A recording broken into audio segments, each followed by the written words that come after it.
marché du bio va-t-il survivre à la crise du pouvoir d'achat? Face à la baisse des ventes et à des arbitrages de consommation défavorables aux dépenses alimentaires, les distributeurs ont fait le choix de riposter à court terme.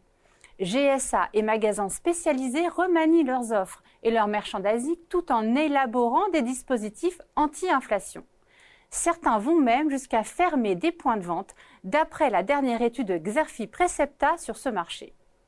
Car en réalité, la crise de bio se révèle bien plus profonde. Les consommateurs ont perdu tous leurs repères avec l'essor des allégations et labels alternatifs souvent moins chers.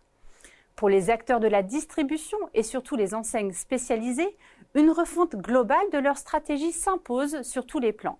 Pricing, marketing, communication, approvisionnement, partenariat, il en va de la survie de toute la filière alors que le rythme de conversion au bio des surfaces agricoles ralentit déjà et que des enseignes disparaissent. Dans ce contexte, quels leviers sont actionnés par les distributeurs, notamment spécialisés, pour reconquérir durablement les consommateurs? Quels circuits et acteurs tireront leur épingle du jeu d'ici 2024, alors que certains sont déjà très affaiblis par le repli du marché? Pour répondre à ces questions, le rapport s'est penché sur les stratégies de croissance de la grande distribution alimentaire et des spécialistes du bio. Côté grande distribution alimentaire, les acteurs font le choix de repositionner l'offre bio via la rationalisation des rayons, la fermeture des concepts spécialisés et l'extension des MDD.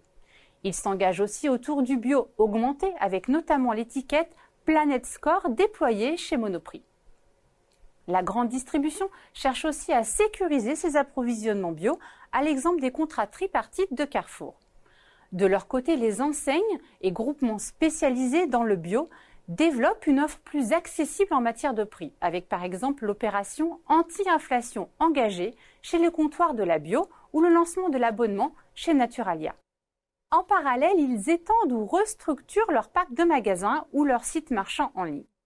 Ils renforcent également leurs engagements RSE en développant les produits locaux, en réduisant les emballages et plus globalement leur empreinte carbone.